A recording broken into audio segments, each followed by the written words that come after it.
Hi hello ಎಲ್ಲರಿಗೂ ನಮಸ್ಕಾರ. ನಾನು ನಿಮ್ಮ ಅನಾಮಿಕಾ ಅನು. ಅಭಿವ್ಯಕ್ತಿ ಕಥಾಲೋಕಕ್ಕೆ ಸ್ವಾಗತ. ಇನ್ನೂ ಯಾರೆಲ್ಲ ಈ ಚಾನಲ್ಗೆ ಸಬ್ಸ್ಕ್ರೈಬ್ ಆಗಿಲ್ಲ, ದಯವಿಟ್ಟು ಸಬ್ಸ್ಕ್ರೈಬ್ ಮಾಡಿಕೊಂಡು ಪ್ರೋತ್ಸಾಹ ನೀಡಿ. ಇಲ್ಲಿ ಪ್ರಸಾರವಾಗುವ ಕಥೆಗಳನ್ನು ಕೇಳಿ ನಿಮಗೆ ಇಷ್ಟವಾದರೆ ಲೈಕ್ ಕೊಟ್ಟು ಕಮೆಂಟ್ ಮಾಡಿ ಹೆಚ್ಚು ಹೆಚ್ಚು ಶೇರ್ ಮಾಡುವುದರ ಮೂಲಕ ನಮಗೆ ಮತ್ತಷ್ಟು ಪ್ರೋತ್ಸಾಹ ನೀಡೋದನ್ನು ಮರಿಬೇಡಿ. ಪ್ರೀತಿಗಾಗಿ ಕಥೆಯ 54ನೇ ಅಧ್ಯಾಯವನ್ನು ನೀವೆಲ್ಲರೂ ಕೇಳಿ ಆನಂದಿಸಿದ್ದೀರಾ ಅಂತ ಭಾವಿಸ್ತೇನೆ. ಹಾಗಾದರೆ 55ನೇ ಅಧ್ಯಾಯವನ್ನು ಶುರು ಮಾಡೋಣ. ಆದಿ ಮತ್ತು ದೀಪು ಆಡಿಟರನ್ನು ಹಾಸ್ಪಿಟಲ್ಗೆ ಕರ್ಕೊಂಡು ಬಂದು ಅಡ್ಮಿಟ್ ಮಾಡಿದರು. ಇಬ್ಬರು ಮಾತನಾಡುತ್ತಾ ಮೆಡಿಕಲ್ ಸ್ಟೋರ್ನಲ್ಲಿ ಮೆಡಿಸಿನ್ ತೆಗೆದುಕೊಳ್ಳೋದಕ್ಕೆ ಅಂತ ಹೊರಗಡೆ ಬಂದಿದ್ದರು. ಆಗ ಅಲ್ಲಿಗೆ ಭವಿಷ್ ಬಂದನು. ಹಾಸ್ಪಿಟಲ್ ಬಳಿ ದೀಪುವನ್ನು ನೋಡಿದ ಕೂಡಲೇ, ದೀಪು ಇಲ್ಲೇನು ಮಾಡ್ತಾ ಇದ್ದಾನೆ? ಅಂಶಿಕಾ ಅವರೇನಾದರೂ ಫೋನ್ ಮಾಡಿ ವಿಷಯ ತಿಳಿಸಿ ಕರೆಸ್ಕೊಂಡ್ರಾ ಹೇಗೆ? ನಾನು ಅವರನ್ನು ಮನೆಗೆ ಬಿಟ್ಟು ಬಂದಲ್ಲ ಎಂದು ದೀಪು ಹತ್ತಿರಕ್ಕೆ ಬಂದು ಭುಜದ ಮೇಲೆ ಕೈ ಇಟ್ಟನು. ಗಾಢ ಚರ್ಚೆಯಲ್ಲಿ ಇದ್ದ ದೀಪು ಮತ್ತು ಆದಿ ಸಡನ್ ಆಗಿ ಭುಜದ ಮೇಲೆ ಕೈ ಬೀಳುತ್ತಲೇ ತುಸು ಗಾಬರಿಯಾಗಿ ತಿರುಗಿ ನೋಡಲು ಅಲ್ಲಿ ಭವಿಷ್ ನಿಂತಿದ್ದ. ಅರೆ ಭವಿ, ನೀನೇನು ಮಾಡ್ತಿದ್ದೀಯಾ ಇಲ್ಲಿ? ಮನೇಲೆಲ್ಲರೂ ಆರಾಮಾಗಿದ್ದಾರೆ ತಾನೇ ಎಂದು ಗಾಬರಿಯಾಗಿ ಪ್ರಶ್ನಿಸಿದ್ದ ದೀಪಾಂಶು. ಇವನೇನು ನನ್ನೇ ಇಲ್ಲೇನು ಮಾಡ್ತಾ ಇದ್ದೀಯಾ ಅಂತ ಕೇಳ್ತಾ ಇದ್ದಾನೆ ಎಂದುಕೊಳ್ಳುತ್ತಾ, ಅಲ್ಲ ಮಾರಾಯ, ನಾನೊಬ್ಬರನ್ನ ಕರ್ಕೊಂಡು ಬಂದು ಅಡ್ಮಿಟ್ ಮಾಡಿದ್ದೀನಿ ಅಂದರೆ ಅವರು ನನ್ನ ರೆಸ್ಪಾನ್ಸಿಬಿಲಿಟಿ ಅಲ್ವಾ, ನಾನು ಇಲ್ಲಿ ತಾನೇ ಇರಬೇಕು ಎಂದ ಭವಿಷ್. ನೀನು ಅಡ್ಮಿಟ್ ಮಾಡಿದ್ಯಾ? ಯಾರನ್ನ? ಯಾರಿಗೆ? ಏನಾಯಿತು? ಮರು ಪ್ರಶ್ನಿಸಿದ ದೀಪಾಂಶು. ಇವನು ಪ್ರಶ್ನೆ ಮೇಲೆ ಪ್ರಶ್ನೆ ಕೇಳ್ತಾ ಇರೋದು ನೋಡಿದ್ರೆ ಅಂಶಿಕಾ ಅವರು ಇವನ ಹತ್ರ ಏನೂ ಹೇಳಿಲ್ಲ ಅನಿಸುತ್ತೆ. ಹೇಳಿಲ್ಲ ಅಂದಮೇಲೆ ಇವನು ಯಾಕೆ ಇಲ್ಲಿಗೆ ಬಂದ ಎಂದು ಯೋಚಿಸುತ್ತಾ, ಸರಿ ದೀಪು, ಅದೆಲ್ಲ ಬಿಡು, ನೀನು ಯಾಕೆ ಇಲ್ಲಿ ಬಂದಿರೋದು? ಮೈಗೆ ಹುಷಾರಿಲ್ವಾ ಎಂದ ಭವಿಷ್. ಪಕ್ಕದಲ್ಲಿ ಇದ್ದ ಆದಿ, ಇವನಿಗೇನಾಗುತ್ತೆ, 4 ಜನಕ್ಕೆ ಹೊಡೆದು ಬರೋ ಅಂಥವ್ನು ಇವನು. ಇವನಿಗೇನೂ ಆಗಿಲ್ಲ, ಆರಾಮಾಗಿಯೇ ಇದ್ದಾನೆ. You don't worry, I am Aditya, Deepu brother ಎಂದು ಹಸ್ತಲಾಘವ ಮಾಡಿ ತನ್ನ ಪರಿಚಯ ಮಾಡಿಕೊಂಡಿದ್ದ ಆದಿ. ಭವಿಷ್ ನಗುಮುಖದಲ್ಲೇ ಆದಿತ್ಯನನ್ನು ಪರಿಚಯ ಮಾಡಿಕೊಂಡು, ಅದು ಸರಿ, ನೀವಿಬ್ಬರು ಇಲ್ಲಿ ಎಂದನು ತನ್ನ ಸಂದೇಹ ಬಗೆಹರಿಸಿಕೊಳ್ಳುವ ಸಲುವಾಗಿ. ಅದೊಂದು ದೊಡ್ಡ ಕಥೆ ಭವಿ ಎಂದು ಶುರು ಮಾಡಿ ದೀಪು ನಡೆದ ಎಲ್ಲ ವಿಷಯಗಳನ್ನು ಭವಿಷ್ ಬಳಿ ಹೇಳಿದ್ದ. ಓ ಮೈ ಗಾಡ್, ಇಷ್ಟೆಲ್ಲ ನಡೆದಿದ್ಯಾ ದೀಪು? ನೀವ್ಯಾಕೆ ಇದ್ರ ಬಗ್ಗೆ ಪೊಲೀಸ್ ಕಂಪ್ಲೇಂಟ್ ಕೊಟ್ಟಿಲ್ಲ? ನೀವೇ ಇದನ್ನು ಸಾಲ್ವ್ ಮಾಡೋಕ್ಕೆ ಹೋಗಿ ನಿಮಗೇನಾದರೂ ಅಪಾಯ ಆದರೆ ಏನು ಗತಿ? ನೀವು ಈ ಥರ ಸಾಹಸ ಮಾಡೋದು ಬಿಟ್ಟು ನನ್ನ ಮಾತು ಕೇಳಿ. ನನಗೆ ಕಮಿಷನರ್ ತುಂಬ ಚೆನ್ನಾಗಿ ಪರಿಚಯ. ನಾನು ಅವ್ರ ಹತ್ರ ಮಾತಾಡ್ತೀನಿ ಪರ್ಸ್ನಲಾಗಿ ಈ ಕೇಸ್ನ ಹ್ಯಾಂಡಲ್ ಮಾಡೋಕ್ಕೆ ಅಂತ ಭವಿಷ್ ಹೇಳ್ದ. ಬೇಡ ಭವಿಷ್, ಪೊಲೀಸ್ ಅಂತೆಲ್ಲ ಹೋದರೆ ಮನೇಲಿ ಎಲ್ರಿಗೂ ವಿಷಯ ಗೊತ್ತಾಗುತ್ತೆ. ಅಪ್ಪ ಚಿಕ್ಕಪ್ಪ ತುಂಬ ಸೆನ್ಸಿಟಿವ್. ಈ ರೀತಿ ನಡೀತಿದೆ ನಮ್ಮ ಬೆನ್ನ ಹಿಂದೆ, ನಮ್ಮನ್ನು ದ್ವೇಷ ಮಾಡೋರು ಇದ್ದಾರೆ ಅನ್ನೋದು ಅವ್ರಿಗೆ ಗೊತ್ತಾದರೆ ಕಷ್ಟ ಆಗುತ್ತೆ. ಹೇಗಾದರೂ ಮಾಡಿ ಆ ಡೆಡ್ಲಿ ಲೇಡಿ ಯಾರು ಅನ್ನೋದನ್ನು ನಾವೇ ಕಂಡುಹಿಡಿದು ಅವಳಿಗೊಂದು ಅಂತ್ಯ ಕಾಣಿಸ್ಬೇಕು. ಆಗಲೇ ನಮ್ಮ ಬಂಡೆ ವಂಶ ನೆಮ್ಮದಿಯಾಗಿರೋಕ್ಕೆ ಸಾಧ್ಯ. ಈ ಯುದ್ಧದಲ್ಲಿ ನಾನೊಬ್ಬನೇ ಏನಿಲ್ಲ ಅಲ್ವಾ, ನನ್ನ ಜೊತೆ ದೀಪು ಇದ್ದಾನೆ. ಅವನಿದ್ರೆ ನನಗೆ 100 ಆನೆ ಬಲ ಇದ್ದ ಹಾಗೆ ಎಂದನು ಆದಿ ದೀಪುವಿನ ಭುಜ ಬಳಸುತ್ತಾ. ಆದಿಯವರೇ, ದೀಪು ಮಾತ್ರ ಅಲ್ಲ, ನಾನು ಇದ್ದೀನಿ. ಕುಟುಂಬಕ್ಕೋಸ್ಕರ ನೀವು ಯಾವುದೇ ರೀತಿ ರಿಸ್ಕ್ ಆದರೂ ಸರಿ, ಅದನ್ನು ಮುಲಾಜಿಲ್ಲದೆ ತಗೊಳ್ಳೋದಕ್ಕೆ ರೆಡಿ ಇರ್ತೀರಾ ನೋಡಿ. I am very impressed. Deepu ಹಾಗೆ ನಾನು ಕೂಡ ನಿಮ್ಮ ಬ್ರದರ್ ಅಂದ್ಕೊಳ್ಳಿಪ್ಪ ಎಂದು ಆದಿ ಮತ್ತು ದೀಪು ಇಬ್ಬರನ್ನೂ ತನ್ನೆರಡೂ ಕೈಗಳಿಂದ ಬಳಸುತ್ತಾ ಹೇಳಿದ್ದ ಭವಿಷ್. ಅಬ್ಬಾ, ಈಗ ನೋಡು, 3 ಜನ ಸೇರಿದ್ದೀವಿ ಅಂದಮೇಲೆ ಯಾವ ಬಿರುಗಾಳಿ ಆದರೂ ಸರಿಯೇ, ಮುಷ್ಟಿಯಲ್ಲಿ ತಡೆದು ಬಿಡ್ತೀವಿ ಎಂದು ಹೇಳಿ ನಕ್ಕನು ದೀಪಾಂಶು. ಭವಿಷ್ ನಾನು ಅಡ್ಮಿಟ್ ಮಾಡಿದ ಮೇಲೆ ನಾನು ತಾನೇ ಇರಬೇಕು ಎಂದು ಹೇಳಿದ ಮಾತನ್ನು ನೆನಪಿಸ್ಕೊಂಡ ದೀಪು, ಭವಿ, ನೀನು ಯಾರನ್ನು ಅಡ್ಮಿಟ್ ಮಾಡಿದೆ? ಏನಾಗಿತ್ತು ಅವರಿಗೆ ಅಂತ ಕೇಳ್ದ. ಓ ಅದಾ, ಬೆಳಿಗ್ಗೆ ನಾನು ಅಂಶಿಕಾ ಹಾಸ್ಪಿಟಲ್ ಕನ್ಸ್ಟ್ರಕ್ಷನ್ ಹತ್ರ ಇಂಟೀರಿಯರ್ ಡಿಸೈನ್ ನೋಡೋದಕ್ಕೆ ಅಂತ ಹೋಗಿದ್ವಿ. ಬರುವಾಗ ಪಾಪ ಯಾರೋ ತುಂಬ ಗಾಬರಿಯಲ್ಲಿ ಬಂದು ಎದುರಿಗೆ ಬರ್ತಿದ್ದ ಲಾರಿಗೆ ಡಿಕ್ಕಿ ಹೊಡೆದು ಬಿಟ್ಬಿಟ್ರು. ದೊಡ್ಡ ಆಕ್ಸಿಡೆಂಟ್ ಅಂದ್ಕೋ. ಎಲ್ಲರೂ ನಿಂತು ನೋಡ್ತಿದ್ರೆ ಹೊರತು ಯಾರೂ ಅವರನ್ನು ಹಾಸ್ಪಿಟಲಿಗೆ ಕರ್ಕೊಂಡು ಹೋಗೋ ಧೈರ್ಯನೇ ಮಾಡಲಿಲ್ಲ. ನಾನು ಅಂಶಿಕಾ ಅವರೇ ನಮ್ಮ ಕಾರಲ್ಲೇ ಹಾಸ್ಪಿಟಲ್ಗೆ ಕರ್ಕೊಂಡು ಬಂದು ಅಡ್ಮಿಟ್ ಮಾಡಿದ್ವಿ. ಈ ವಿಷಯ ಅಂಶಿಕಾ ನಿನ್ನ ಹತ್ರ ಹೇಳಿದ್ದಾರೆ, ಅದಕ್ಕೆ ನೀನು ಇಲ್ಲಿಗೆ ಬಂದಿದ್ಯಾ ಅಂತ ಅಂದ್ಕೊಂಡೆ ಎಂದನು ಭವಿಷ್. ಇಲ್ಲ ಭವಿ, ಬೆಳಗ್ಗೆಯಿಂದ ಈ ಜಂಜಾಟನೇ ಆಗಿದೆ. ಅಂಶಿಕಾ ಹತ್ರ ಮಾತಾಡೋಕ್ಕೆ ಆಗಲಿಲ್ಲ. ಪಾಪ ಅವರು ಕಾಲ್ ಮಾಡಿದರು, ಬಟ್ ರಿಸೀವ್ ಮಾಡಿರಲಿಲ್ಲ ಅಂತ ದೀಪು ಹೇಳ್ದ. ಇರಲಿ ಬಿಡು, ನಾನಿದ್ನಲ್ಲ ಅವ್ರ ಜೊತೆ, ಏನೂ ತೊಂದರೆ ಆಗಿಲ್ಲ. ನಾನೇ ಅವರನ್ನು ಮನೆಗೆ ಡ್ರಾಪ್ ಮಾಡಿ ಬಂದೆ ಅಂತ ಭವಿಷ್ ಹೇಳ್ದ. ಸರಿ, ಆಕ್ಸಿಡೆಂಟ್ ಆದವರು ಇವಾಗ ಹೇಗಿದ್ದಾರೆ? ಪ್ರಾಣಕ್ಕೇನು ತೊಂದರೆ ಇಲ್ಲ ತಾನೇ ಎಂದ ಆದಿತ್ಯ. ಇಲ್ಲ ಆದಿ, ಪ್ರಾಣಕ್ಕೇನು ತೊಂದರೆ ಇಲ್ಲ, ಇನ್ನೂ ICUನಲ್ಲೇ ಇದ್ದಾರೆ. ಆಪ್ರೇಷನ್ ಕೂಡ ಆಗಿದೆ, ಇನ್ನೂ ಪ್ರಜ್ಞೆ ಬಂದಿಲ್ಲ. ಪ್ರಜ್ಞೆಗೆ ಬಂದ ಮೇಲೆ ಉಳಿದ ಟ್ರೀಟ್ಮೆಂಟ್ ಕೊಡೋಕ್ಕಾಗುತ್ತೆ ಅಂತ ಡಾಕ್ಟರ್ ಹೇಳಿದರು ಅಂತ ಭವಿಷ್ ಹೇಳ್ದ. ಸರಿ ಆದಿ, ಹಾಗಾದರೆ ನಾನು ಭವಿ ಇಲ್ಲಿ ಇರ್ತೀವಿ, ನೀನು ಮನೆಗೆ ಹೋಗು. ಪಾಪ ಅತ್ತಿಗೆ ನಿನಗೋಸ್ಕರ ಕಾಯ್ತಾ ಇರ್ತಾರೆ. ಮತ್ತೆ ಇಲ್ಲಿ ನಡೆದಿರೋ ಯಾವ ವಿಷಯ ಕೂಡ ಅತ್ತಿಗೆಗೆ ಹೇಳಬೇಡ. ಪಾಪ ಅವರು ಮೊದಲೇ ಸೂಕ್ಷ್ಮ, ಹೊಡೆದಾಟ ಬಡ್ದಾಟ ಅಂದರೆ ಅವ್ರಿಗೇನು ಅಂತಾನೆ ಗೊತ್ತಿಲ್ಲ, ಆಮೇಲೆ ಹೆದರ್ಕೊಂಡು ಬಿಡ್ತಾರೆ ಎಂದು ಬಲವಂತವಾಗಿಯೇ ಆದಿತ್ಯನನ್ನು ಮನೆಗೆ ಕಳುಹಿಸಿದ ದೀಪಾಂಶು. ಆದಿ ಮನೆಗೆ ಬರೋ ಅಷ್ಟರಲ್ಲಿ ರಾಯರಿಬ್ಬರು ಮನೆಗೆ ಬಂದಿದ್ರು. ಆದಿ ಬರುತ್ತಲೇ, ಬೆಳಗ್ಗೆನೇ ಎದ್ದು ಹೋದ್ಯಂತೆ, ಎಲ್ಲಿಗೆ ಹೋಗಿದ್ದೆ ಎಂದರು ಲಕ್ಷ್ಮಣರಾಯರು. ಚಿಕ್ಕಪ್ಪ, ಕಂಪ್ನಿ ಕೆಲಸದ ಮೇಲೆ ಸ್ವಲ್ಪ ಹೊರಗಡೆ ಹೋಗೋದಿತ್ತು, ಹಾಗೆ ಕ್ಲೈಂಟ್ಸ್ ಮೀಟ್ ಮಾಡಬೇಕಿತ್ತು, 2 ಕೆಲಸ ಒಟ್ಟಿಗೆ ಆಗುತ್ತೆ ಅಂತ ಬೆಳಗ್ಗೆ ಬೇಗ ಹೋದೆ ಎಂದ ಆದಿತ್ಯ. ಏನು ಚಿಕ್ಕಪ್ಪ, ಇವತ್ತು ಮಂಡಿ ಕೆಲಸ ಮುಗ್ದಿರೋ ಆಗಿದೆ, ಬೇಗ ಮನೆಗೆ ಬಂದಿದ್ದೀರಾ? ಎಲ್ಲರೂ ಹಾಲ್ನಲ್ಲಿ ಕುಳಿತಿರುವುದನ್ನು ನೋಡಿ, ಕಂಟಿ ಕೂಡ ಬೇಗ ಬಂದಿದ್ದಾನೆ ಮಿಲ್ನಿಂದ, ಏನು ವಿಷಯ ಅಪ್ಪ ಎಂದನು ಸೋಫಾ ಮೇಲೆ ಕೂರುತ್ತಾ. ಏನಿಲ್ಲ ಆದಿ, ಬೆಳಗ್ಗೆ ಮಣಿ ಏನೋ ಮಾತಾಡಬೇಕು, ಮನೆಗೆ ಬೇಗ ಬನ್ನಿ ಅಣ್ಣ ಅಂತ ಹೇಳಿದ್ಲು, ಹಾಗಾಗಿ ಮಂಡಿ ಕೆಲಸನ ಹುಡುಗರಿಗೆ ನೋಡ್ಕೊಳ್ಳೋದಕ್ಕೆ ಹೇಳಿ ನಾವು ಬೇಗ ಬಂದ್ವಿ ಎಂದರು ರಾಮಚಂದ್ರರಾಯರು. ಏನತ್ತೆ ಮಾತಾಡಬೇಕು ಅಂದ್ರ? ಏನು ವಿಷಯ ಇರಬಹುದು? ಅಕಸ್ಮಾತ್ ಆಫೀಸ್ ವಿಷಯ ಏನಾದರೂ ಗೊತ್ತಾಗಿರಬಹುದಾ? ಅದನ್ನೇ ಮಾತಾಡೋಕ್ಕೆ ಎಲ್ಲರನ್ನೂ ಸೇರೋಕೆ ಹೇಳಿದ್ರಾ? ಛೇ ಅಪ್ಪ, ಆದಿ ಈ ವಿಷಯ ನನ್ನ ಹತ್ರ ಹೇಳಿಲ್ಲ ಅಂತ ಇದ್ರೆ ಸಾಕು. ಈ ಅತ್ತೆಗೆ ಹೇಗೆ ವಿಷಯ ಗೊತ್ತಾಯಿತು ಎಂದುಕೊಂಡನು ಆದಿತ್ಯ ತನ್ನ ಹಣೆ ನೀವಿಕೊಳ್ಳುತ್ತಾ. ಊರ್ಮಿಳಾ ಕಾಫಿ ಹಿಡಿದು ಬಂದು ಎಲ್ಲರಿಗೂ ಕಾಫಿ ಕೊಟ್ಟು ಹೋದರು. ಅಂದು ಯಾಕೋ ಅವರ ಮನಸ್ಸಿನಲ್ಲಿ ಹಿಂದೆಂದಿಗಿಂತ ಆಗದೇ ಇರೋ ಹೆಚ್ಚು ತಳಮಳ ಆಗ್ತಾಯಿತ್ತು. ಮಣಿಕರ್ಣಿಕಾಳ ಕಾರ್ ಸೌಂಡ್ ಆಗ್ತಲೇ ಮಣಿ ಬಂದ್ಲು ಅಂತ ಕಾಣಿಸುತ್ತೆ. ಊರ್ಮಿಳಾ, ಮಣಿ ಸುಸ್ತಾಗಿ ಬರ್ತಾಳೆ, ಅವಳಿಗೆ ಸ್ಟ್ರಾಂಗ್ ಆಗಿ ಹಾಲು ಜಾಸ್ತಿ ಹಾಕಿ ಕಾಫಿ ಮಾಡು, ಅದವಳಿಗೆ ಇಷ್ಟ ಆಗುತ್ತೆ ಎಂದು ಕೂಗಿ ಹೇಳಿದರು ಲಕ್ಷ್ಮಣರಾಯರು. ಇವತ್ತು ಅಂದುಕೊಂಡ ಕೆಲಸ ಯಾವುದೂ ಸರಿಯಾಗದೆ ಮೊದಲೇ ಫ್ರಸ್ಟ್ರೇಷನಲ್ಲಿದ್ಲು ಮಣಿಕರ್ಣಿಕಾ. ಕಾರ್ ಪಾರ್ಕ್ ಮಾಡಿ ಒಳಗೆ ಬರುತ್ತಲೇ ರಾಯರಿಬ್ಬರು, ಕಂಟಿ, ಆದಿ, ಊರ್ಮಿಳಾ, ಸೀತಾ, ಸುಮಾ ಎಲ್ಲರೂ ಅಲ್ಲೇ ಕೂತು ಮಾತನಾಡ್ತಿರೋದನ್ನು ನೋಡಿ, ಇದೇನು ಎಲ್ಲರೂ ಇಲ್ಲೇ ಸೇರಿಬಿಟ್ಟಿದ್ದಾರೆ ಎಂದುಕೊಂಡಳು. ಆಫೀಸ್ ಮ್ಯಾನೇಜರ್ ಆದಿತ್ಯನಿಗೆ ತಮ್ಮ ಮೇಲೆ ಅನುಮಾನ ಬಂದಿರುವುದಾಗಿ ಹೇಳಿದ ಮಾತುಗಳು ಸ್ಮೃತಿಪಟಲದಲ್ಲಿ ಹಾದು ಹೋಗಿದ್ವು. ಹೌದು, ಆದಿ ಬ್ರಿಲಿಯಂಟ್, ತುಂಬ ಸೂಕ್ಷ್ಮವಾಗಿ ಎಲ್ಲ ವಿಷಯಗಳನ್ನು ಹ್ಯಾಂಡಲ್ ಮಾಡ್ತಾನೆ. ಅವನ್ಯಾರೋ ಆ ವ್ಯಕ್ತಿ ಆದಿ ಕಡೆಯವನಲ್ಲ ತಾನೆ? ಛೇ, ಅಕಸ್ಮಾತ್ ಆ ವ್ಯಕ್ತಿ ಆದಿ ಕಡೆಯವನಾಗಿದ್ದರೆ ನಮ್ಮ ವಿಷಯ ಅವನಿಗೆ ಗೊತ್ತಾದರೆ ಮುಗೀತು. ಅವನಿಗೆ ನಾನು ಮೋಸ ಮಾಡಿರೋದು ಗೊತ್ತಾದರೆ ಅಷ್ಟೇ ನನ್ನ ಕತೆ. ದೇವ್ರೇ, ಆ ವ್ಯಕ್ತಿ ಎಲ್ಲ ಇನ್ಫಾರ್ಮೇಷನ್ ಆದಿಗೆ ಸಿಗದೆ ಇದ್ದರೆ ಸಾಕಪ್ಪ ಎಂದುಕೊಂಡಳು. ಬಾಗಿಲ ಬಳಿಯೇ ನಿಂತು ಆದಿ ಬಗ್ಗೆ ಯೋಚಿಸುತ್ತಾ ನಿಂತಿದ್ದ ಮಣಿಕರ್ಣಿಕಾಗೆ ಮೊದಲ ಬಾರಿ ಆದಿ ಬಗ್ಗೆ ಮನಸ್ಸಿನಲ್ಲಿ ಸ್ವಲ್ಪ ಅಳುಕು ಭಯ ಹುಟ್ಟಿತ್ತು. ರಾಯರು ಅವಳನ್ನು ಕಂಡು, ಮಣಿ ಅಲ್ಯಾಕಮ್ಮ ನಿಂತಿದ್ದೀಯಾ, ಬಾ ಒಳಗೆ, ಯಾಕೆ ಸುಸ್ತಾಗಿದ್ಯಾ? ಡ್ರೈವರ್ ಕರ್ಕೊಂಡು ಹೋಗು ಅಂದರೆ ನೀನು ಕೇಳಲ್ಲ, ಒಬ್ಬಳೇ ಹೋಗ್ತೀಯಾ? ಈಗ ನೋಡು ಎಷ್ಟು ಸುಸ್ತಾಗಿದ್ದೀಯಾ, ಮುಖ ಪೂರ್ತಿ ಬಾಡ್ ಹೋಗಿದೆ, ಬಾ ಕೂತ್ಕೋ ಬಾ ಎಂದರು ಲಕ್ಷ್ಮಣರಾಯರು.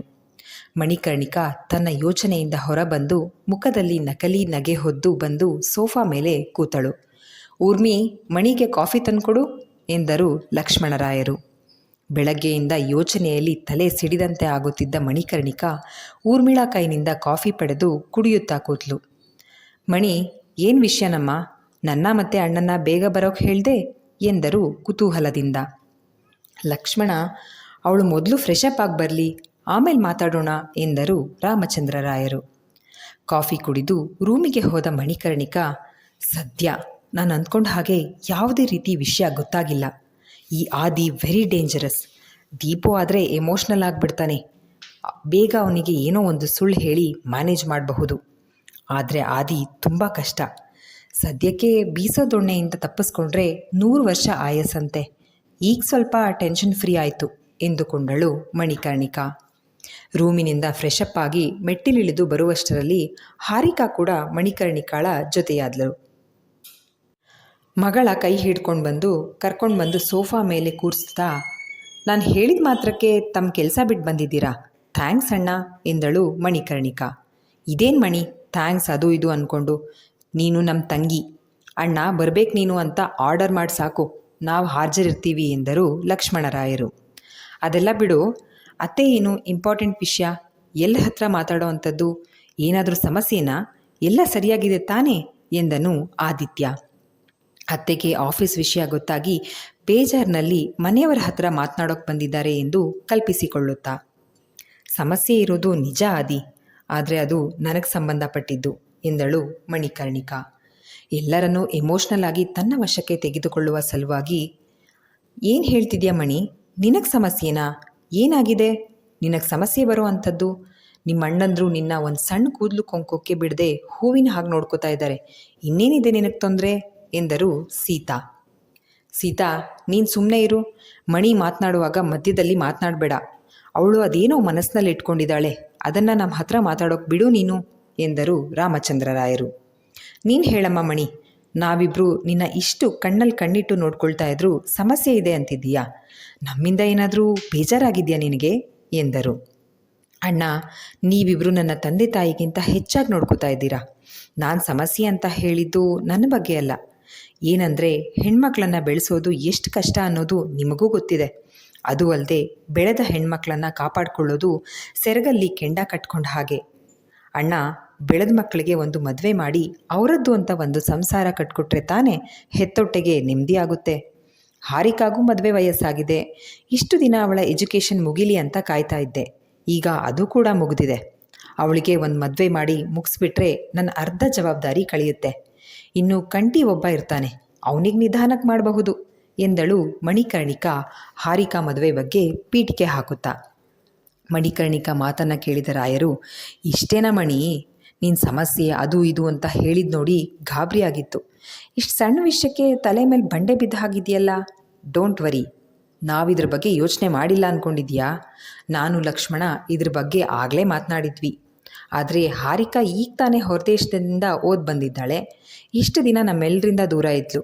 ಸ್ವಲ್ಪ ದಿನ ನಮ್ಗಳ ಜೊತೆ ಆರಾಮಾಗಿರಲಿ, ಆಮೇಲೆ ಬೇಕಾದರೆ ಮದುವೆ ಬಗ್ಗೆ ಚರ್ಚೆ ಮಾಡಿದ್ರಾಯ್ತು ಅಂತ ಸುಮ್ಮನೆ ಇದ್ವಿ ಅಷ್ಟೇ ಎಂದರು ರಾಮಚಂದ್ರರಾಯರು. ಹೌದು ಮಣಿ, ಅಣ್ಣ ನಾನು ಇದ್ರ ಬಗ್ಗೆ ಮಾತಾಡಿದ್ವಿ. ನೀನು ಈಗ ಮಾತಾಡಿದ್ದು ಒಳ್ಳೆಯದೇ ಆಯಿತು.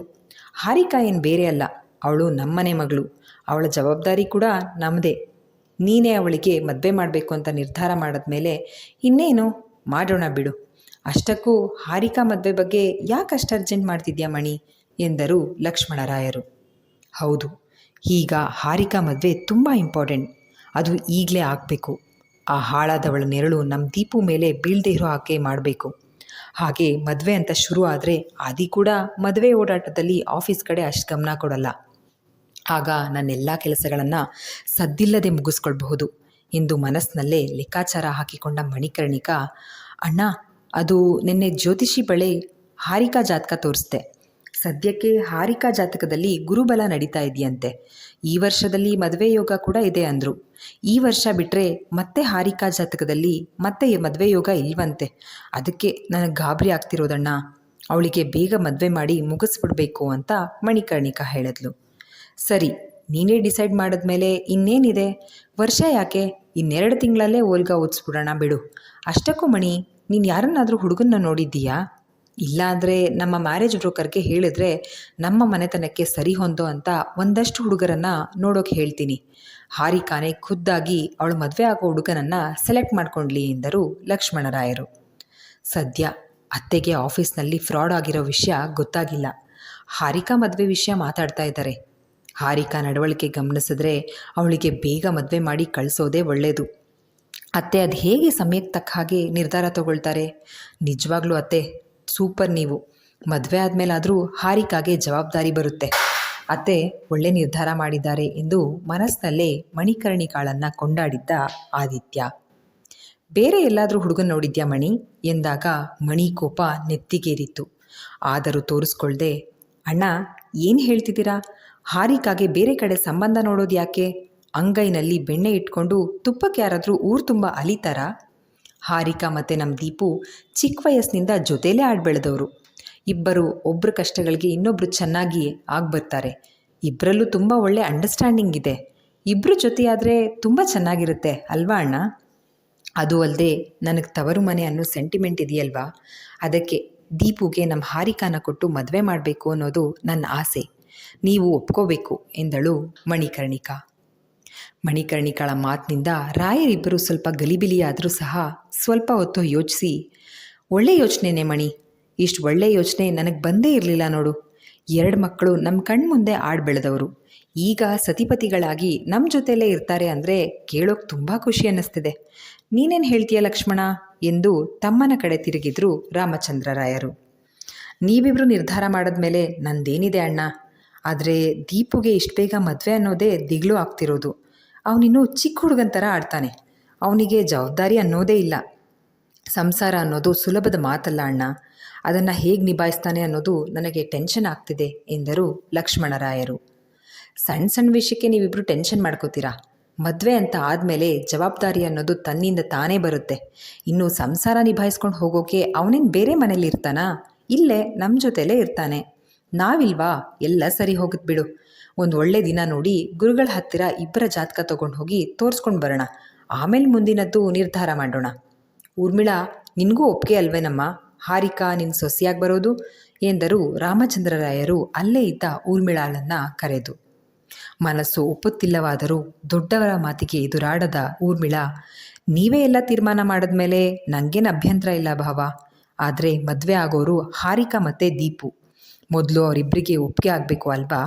ಅವರನ್ನು ಕೇಳದೆ ನಾವೇ ನಿರ್ಧಾರ ತಗೊಳ್ಳೋದು ಸರಿ ಇರಲ್ಲ ಎಂದರು ಊರ್ಮಿಳಾ. ಹೌದು ಅಪ್ಪ, ದೀಪು ಮತ್ತು ಹಾರಿಕಾ ಇಡೀ ಜೀವನ ಜೊತೆಲಿರಬೇಕಾದವರು. ಅವರಿಬ್ಬರ ಒಪ್ಪಿಗೆ ಕೇಳದೆ ನೀವು ಮುಂದುವರಿಯೋದು ನನಗೆ ಯಾಕೋ ಸರಿ ಅನ್ನಿಸ್ತಿಲ್ಲ ಎಂದನು ಆದಿತ್ಯ. ಖಂಡಿತ ದೀಪುಗೆ ಈ ಮದುವೆ ಇಷ್ಟ ಇಲ್ಲ. ಪ್ಲೀಸ್ ಇದನ್ನೆಲ್ಲ ಇಲ್ಲಿಗೆ ನಿಲ್ಲಿಸ್ಬಿಡಿ ಎಂದು ಹೇಳುವ ಮನಸ್ಸಿದ್ದರೂ ದೀಪುನೇ ಖುದ್ದಾಗಿ ಹೇಳಿದರೆ ಸರಿ ಎಂದು ಭಾವಿಸಿ ಸುಮ್ಮನಾಗಿದ್ದ ಆದಿತ್ಯ. ಅದಕ್ಕೇನಂತೆ, ಹಾರಿಕಾ ಇಲ್ಲೇ ಇದ್ದಾಳಲ್ವಾ, ಕೇಳಿದರೆ ಆಯಿತು. ಹಾರಿಕಾ ಬಾಮ್ಮ ಇಲ್ಲಿ ಎಂದು ದೂರ ಕೂತಿದ್ದ ಹಾರಿಕಾಳನ್ನು ಹತ್ತಿರ ಕರೆದರು ರಾಮಚಂದ್ರರಾಯರು. ನಾಚಿಕೆಯನ್ನೇ ಮೈತುಂಬ ಹೊದ್ದು ಬಂದು ತಲೆ ತಗ್ಗಿಸಿ ನಿಂತಳು ಹಾರಿಕಾ. ರಾಮಚಂದ್ರರಾಯರು ಅವಳನ್ನು ಕೂರಿಸ್ಕೊಂಡು ತಲೆ ನೇವರಿಸ್ತಾ, ಹಾರಿಕಾ, ನಾವಿಷ್ಟೊತ್ತು ಮಾತನಾಡಿದ್ದು ನಿನಗೆಲ್ಲ ಕೇಳಿಸಿದೆ. ಹೇಳು, ನಿನ್ನ ಮನಸ್ಸಿನಲ್ಲಿ ಏನಿದೆ? ಏನೇ ಇದ್ರೂ ಧೈರ್ಯವಾಗಿ ಹೇಳು. ನಾನು ನಿಮ್ಮಮ್ಮ ಒಪ್ಕೊಂಡಿದ್ದೀವಿ ಅಂತ ಬಲವಂತಕ್ಕೆ ಒಪ್ಕೋಬೇಡ ಎಂದರು ರಾಯರು. ರೋಗಿ ಬಯಸಿದ್ದು ಹಾಲು ಅನ್ನ, ಡಾಕ್ಟರ್ ಹೇಳಿದ್ದು ಹಾಲು ಅನ್ನೋ ಹಾಗಿತ್ತು ಹಾರಿಕಾಳಿಗೆ. ಒಳಗೊಳಗೆ ಹಿಗ್ಗಿ ಹೋಗಿದ್ಲು. ಖುಷಿಗೆ ಕುಣಿಬೇಕು ಅಂತ ಅನ್ನಿಸ್ತಿತ್ತು. ಮಾವ, ನೀವು ಅಮ್ಮ ದೊಡ್ಡವರು. ನನ್ನ ಜೀವನದ ಬಗ್ಗೆ ತುಂಬ ಯೋಚನೆ ಮಾಡಿನೇ ನಿರ್ಧಾರ ಮಾಡಿರ್ತೀರಾ ಅನ್ನೋದು ನನಗೆ ಚೆನ್ನಾಗಿ ಗೊತ್ತು. ಹಾಗಾಗಿ ನೀವು ಹೇಳಿದ ಹಾಗೆ ನಾನು ಕೇಳ್ತೀನಿ. ನಾನು ದೀಪನ ಮದುವೆ ಆಗ್ತೀನಿ ಎಂದವಳೇ ನಾಚಿಕೆಗೆ ಅಲ್ಲಿ ನಿಲ್ಲದೆ ರೂಮಿನ ಕಡೆ ಹೆಜ್ಜೆ ಹಾಕಿದ್ದಳು ಹಾರಿಕಾ. ನೋಡಿದ್ರಾ, ಎಷ್ಟು ಒಳ್ಳೆ ಸಂಸ್ಕಾರ ಇದೆ ನಮ್ಮ ಹಾರಿಕಾಗೆ. ದೊಡ್ಡವರು ಹಾಕಿದ ಗೇರೆ ದಾಟಲ್ಲ. ವಿದೇಶದಲ್ಲಿ ಓದಿ ಬಂದಿದ್ರು ಸಂಬಂಧ ನಮ್ಮ ಸಂಸ್ಕೃತಿಗೆ ಎಷ್ಟು ಬೆಲೆ ಕೊಡ್ತಾಳೆ. ತುಂಬ ಒಳ್ಳೆ ಹುಡುಗಿ ನಮ್ಮ ದೀಪುಗೆ. ಬಂಡೆ ಮನೆತನಕ್ಕೆ ತಕ್ಕ ಸೊಸೆ ಎಂದರು ರಾಮಚಂದ್ರರಾಯರು. ಅವಳ ಸಂಸ್ಕಾರನ ನಾನು ದೀಪು ಟೆರೆಸ್ ಮೇಲೆ ನೋಡಿದ್ವಿ ಅಪ್ಪ. ನಿಮ್ಗೆ ಹೇಳೋಕೆ ಬಾಯಿ ಬರ್ತಿಲ್ಲ ಅಷ್ಟೇ. ದೀಪು, ಇಲ್ಲಿ ಏನೇನೋ ನಡೀತಿದೆ ಕಣೋ. ಜೋರಾಗಿ ಮಾತಾಡಿ ಈ ಮಾತುಕತೆ ನಿಲ್ಲಿಸೋಣ ಅಂದರೆ ಅತ್ತೆ, ಅಪ್ಪ, ಚಿಕ್ಕಪ್ಪ ಅವ್ರ ಎದುರಿಗೆ ಮಾತಾಡಿ ಅವ್ರಿಗೆ ನೋವು ಕೊಡೋಕ್ಕಾಗ್ತಿಲ್ಲ. ಮಾತಾಡದೆ ಹೋದರೆ ನಿನಗೆ ನೋವು. ದೇವ್ರೇ, ಇದೆಂಥ ಇಕ್ಕಟ್ಟಿನ ಪರಿಸ್ಥಿತಿಯಲ್ಲಿ ಸಿಕ್ಕಿಸ್ಬಿಟ್ಟೆ ನನ್ನ. ಅಡಕತ್ತರಿಯಲ್ಲಿ ಸಿಕ್ಕ ಅಡಕೆ ಅಂತಾಗಿದೆ ನನ್ನ ಪರಿಸ್ಥಿತಿ ಎಂದು ಬೇಸರ ಮಾಡಿಕೊಂಡ ಆದಿತ್ಯ. ಇಲ್ಲಿಗೆ ಈ ಸಂಚಿಕೆ ಮುಕ್ತಾಯವಾಯಿತು. ಈ ಸಂಚಿಕೆ ನಿಮ್ಮೆಲ್ಲರಿಗೂ ಇಷ್ಟವಾಗಿದೆ ಅಂತ ಭಾವಿಸ್ತೇನೆ. ದಯವಿಟ್ಟು ನಿಮ್ಮ ಅನಿಸಿಕೆ ಅಭಿಪ್ರಾಯಗಳನ್ನು ಕಮೆಂಟ್ ಸೆಕ್ಷನಲ್ಲಿ ಹಂಚ್ಕೊಳ್ಳೋದನ್ನು ಮರಿಬೇಡಿ. ಧನ್ಯವಾದಗಳು.